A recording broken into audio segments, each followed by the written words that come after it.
Vision, are you too farsighted? Hello, everyone. I'm Tessa. Were you squinting? I am. It's bright. It's a window right here. I'm Tessa, and I'm the director of marketing at IdeaPros. And I have Fred Cary in person with me, or really, I'm in person with you. Yeah, I think that's right. Today on our show. So, Fred's the CEO of IdeaPros. It's just different. I have to get used to it. Try not to get distracted. So we're going to talk about vision in your business, entrepreneurial vision, and how people kind of have it backwards. Yeah, and it really came up this week. I had a couple of partner meetings that really kind of illustrated when you're an entrepreneur, especially when you're going out for the first, second time, you are looking at a lot of things that you probably should not be looking at, and that's what we're going to be digging into: how to really stay focused and really keep your eye on the immediate prize instead of what you want to be 5 years down the road. And I had to look that up because I was like, farsighted means you cannot see what's in front of you, where you can't see close items. Yeah. That's pretty sad. But it's very true, because we're, first of all, hi everybody, and it's great having Tessa right here by my side. If you stop clogging with those shoes though, because you're making noise and you're annoying me. But besides that, I will stop wiggling right now. Yeah. As I said, it's something that can really hurt us in two major ways. And I thought this was a good subject to talk about because we have so many of our own partners launching. So selfishly, it gives me an opportunity to talk to a bunch of partners at once, but it's also really important for anybody. And as you guys that come on every week or a lot know, that this is not meant to be just for IdeaPros partners. It's meant for entrepreneurs in general, especially those of you that have done this once or twice and still have things to learn. As, by the way, I'm still learning every single week the things that I need to do. So the learning never stops. Yes. So how can we, after I stop tapping my feet, how do we refocus? How do we get that new vision going? Well, let's first, if you don't mind, talk about why we don't have that vision going the right way in the beginning. Because a lot of times we want to go out and raise money. And when we raise money, we want to paint this big picture of what we're going to be when we grow up. We have a vision of this is where we have to launch. When we talk about an MVP, minimum viable product, a term that I hate because first time entrepreneurs freak out when they hear that term. What? I'm just going to have a minimum product, but it's what you need to get out there in the marketplace and start proving up what's in here, right? And when you don't do that, then you're going to end up building and rebuilding and looking at that vision of a few years down the road and wanting to create something that's too much for you to launch. So you're looking at investors. How am I going to impress my investors? I need to show them this long path that I'm going down. When I'm going to be building version 78 of my product, if it's software, or how I'm going to get to 50 products if it's a hardware product. And when you do that, you don't impress anybody because it becomes convoluted and not really myopically focused clearly on what you have immediately in front of you. Like the opportunity, the real differentiator. Right. If you're building something that version 1 of it doesn't have a core value to it, you're not building anything that's going to have any value to it, right? And the one example of one of the partners that I met with just this last week. He might be on here. Good. And if he is, then let's get him up here and speak, as you know. And I'm not going to get into too much detail, but we were talking about version 3, 4, 5 down the road. But what they have for version 1 is outstanding. It solves huge problems. If if you have a phone, where's my phone? I There's think my it's phone. right here. If you have a phone, you got two problems with your phone, well, other than the fingerprints all over it. The first problem that you have is you're always running out of space, 100%. right? And you gotta, hey, how do I delete 30 gigabytes on my phone, Or a terabyte. whatever. That's the first problem. The second problem you have is all these thousands of pictures that we take now. How do we sort through those? How do we make sense of those? How do we really handle them and index them in a way that's really easy? As far as taking photos, as far as storing photos, Google does a great job, Apple does a great job, but you're left with this big mess that you have to deal with in one way or another. And what we've built in this V1 does that brilliantly. Big, huge problem that's being solved right now in version 1 of the app that's being released. And so as a young entrepreneur, we want to look towards the future. We want to look at what can I do next? How can I make it bigger? How can I make it better? What features might people want in the future? You don't need to do that, because when you do that, you end up kind of taking away from what you already have. Muddying the water a little bit. Yeah, you're taking away from what you have because you're focusing on what is not there, right? And if I said to all of you right now, hey, don't think of an elephant. Are you thinking of an elephant? We're all thinking of elephants, right? So when you talk about the negative aspect of something, you can't get it out of your head. And so when you're dealing with an investor and you're talking about the future and the things that are not in your app, that are not in your product today, that's all they're thinking about. Oh, you know what? Come back to me when you're up to version 17, when you have all these things that you've been talking about. And get all those things off the table. Do you have a future plan? Yeah, I have a future plan, but my future plan is going to be dependent on what my future customers tell me that they want that I don't have. Right now, I have a really solid solution. It solves this, it solves that. This is how big this problem is, and this is how we're going to go out and slay it.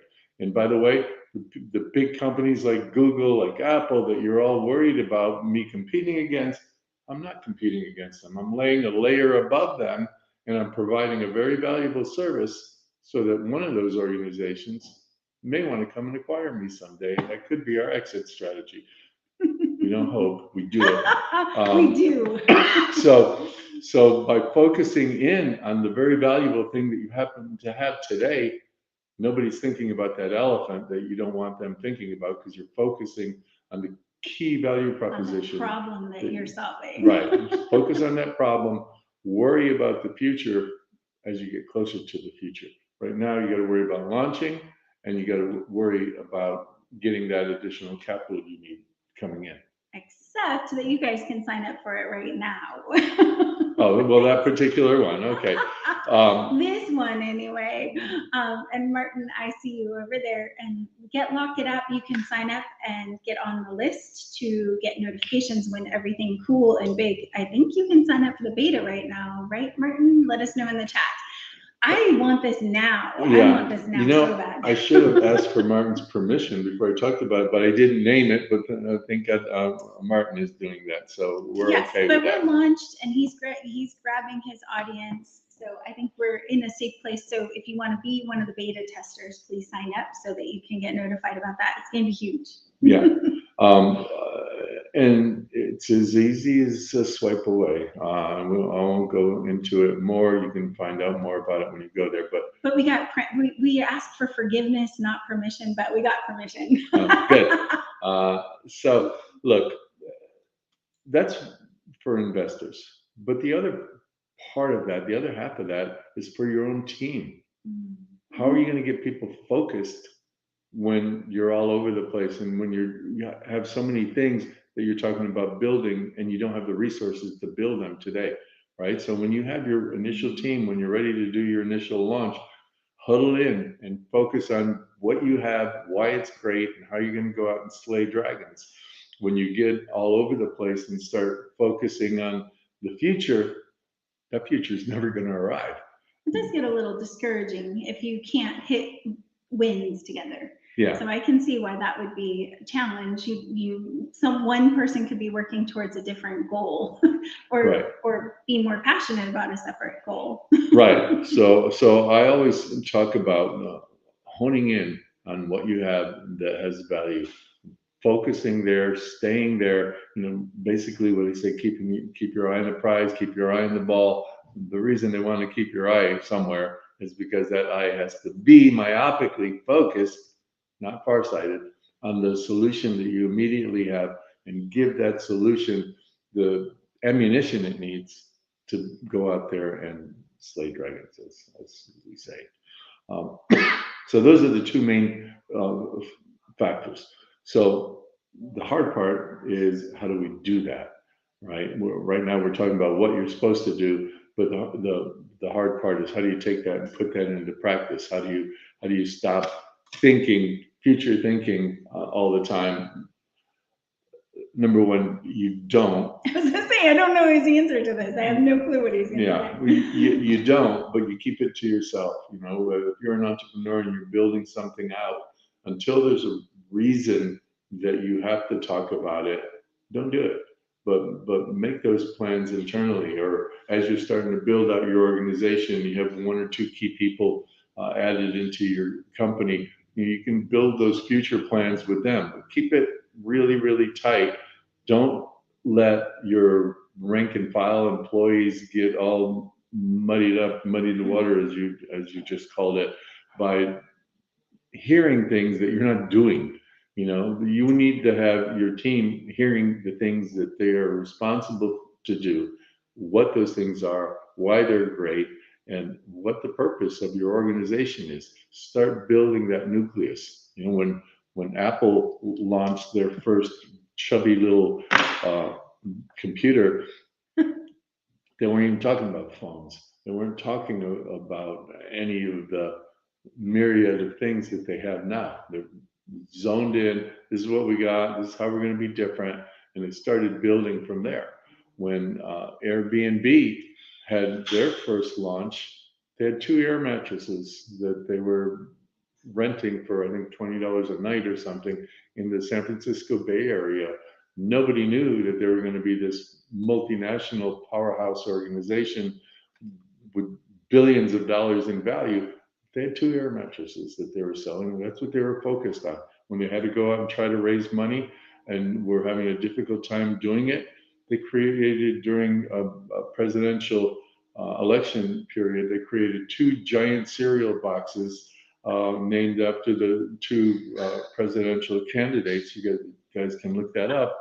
And went out and sold cereal boxes to try and raise money to get to the next level, right? They weren't focusing on the fact, oh, we're going to be billionaires someday, so let's just wait till those billions roll in. The only thing you need to roll up your sleeves and get to work on what you have today, because that's what's going to get you to the tomorrow that you need to get to. Keeping an eye on tomorrow keeps your eye up today. So how do you do it? Don't think about Airbnb of today. Think about how Airbnb started. Don't think of Google of today. Think about how it took Google over 10 years to make a penny, and how they had to struggle through the .com crisis and bubble burst that they're going through with crypto right now, by the way, which I keep telling people not to buy that shit. But in any event, I digress. Think about the nucleus of these organizations. Look at QuickBooks and think about the fact that when it was just Quicken, that guy knocked on the door of over 200 VCs in the Bay Area. Nobody would give him a penny. Nobody would give this guy a penny until he. And when he didn't need the money anymore, then everybody was beating on his door. So it's a hard journey. Focus on today. Focus on what you have. So how you do it? Get a piece of paper and a pencil or a pen and start writing down your value proposition. What is it that I have now? And if you can't answer these questions, then stop and make something else, right? What do I have that's really important, that's going to make a difference in my audience's life, and that I can really go out and tout? And what is it today? Why is it important? And so for Martin, for your team and your group, It's amazing, right? You basically take the elements of a dating website and you incorporate it into your phone that sits on top of all your photos. You know, you swipe in one direction to take your photos and organize them into your photo albums, swipe in another direction to delete, swipe up to go to Walgreens and have photos printed for you. And eventually, not in V1, but V2, certainly swipe down and have that go on your social media, the photo that you like. So simple of a concept, but so powerful because it solves big, big issues. Get the crap I don't want off of my phone, organize the stuff that I do want. So it could be like the old days when, hey, you want to see a photo album of our trip to Mexico? And there's actually stuff that's organized and you don't have 57 pictures of the same moment in time with everybody having a little different look. You're picking the best of the best very easily, organizing what you have. That's powerful. So you hone in on that. What do I have? Why is it powerful? What benefit am I going to give to people? And be able to hone in on that benefit. Focus, focus, focus just on that. Don't talk to people what you're going to be when you grow up. Talk about what you are now and why you're solving something that is a big problem that nobody else is solving. That's what you need to do to be able to focus closely on what you have. And we have every one of our partners, when we go through the ring of fire together that takes way too long and have too many starts and starts, but by the time you launch, you have something that's really, really well positioned and has an opportunity to take significant market share. Focus on that. Don't focus on what you want to be tomorrow. Focus on what you are today. That's what's going to get you the runway that you need to get to that future down the road. Don't think about the elephant. No. What color is that elephant? Yeah, that's exactly what I thought in my head. See? I literally was thinking, well, was it a pink one? Mm-hmm. Why? I don't know. Yep. Right. Thank you so much for being here. I'm just going to run through the comments real quick, and I know we have to run, but it is going to be, the beta will be ready in mid-June, but sign up now so that we can let you know when all of this happens. The systems that we are building allow us to get feedback from people throughout the whole process. So to support the idea that you're going to create things that people want, you'll have a survey system and everything behind you on that. He has 8 versions and 2 more apps in his head. Stop. Yes, stop. Thank you so much, guys. I cannot operate Fred's computer. His mouse is so complex.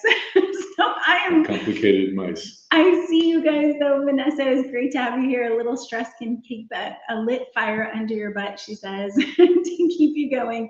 Positive direction. Also having, surround yourself by those entrepreneurs too, because like that's how we get through all this. Like Stephanie and we have Odin and Mark. Thank you guys all for being here. And Patrick, oh, they end up telling you what they want in the future. That's true. And you do not know what people really, really need until you're actually talking to them. Can I make one more little, I was talking about Quicken. QuickBooks now is about 95% of their revenue. And it was an accident. He started looking, what are my customers using Quicken for? And he found that something like 65% of his customers were using it for their small businesses. Customers didn't even tell them. He did customer research, and then he found out from the customers what they were doing. So he built QuickBooks because of, as you point out, the customer demand. The customer wanted this, created that, and now it's 90-some% of their business. So. Right. So you can never assume. Yeah. You can't. Get to the voice of the customer. And Hector, I love what you said. Vision is the art of seeing what's invisible to others, and that we're just trying to tell the world about all of these apps and products. And for you entrepreneurs that are not partners with us, we want to help you. So we do this Friday Live every Friday at noon Pacific time to give you guys resources that you can use and advice from Fred. And he has a lot of experience. Yeah. I need a vacation. Well, how about you go on one? How about we let you go so you can leave and go on a vacation? All right, guys, we'll see you next Friday at noon Pacific. Bye. Take care. If we can stop it.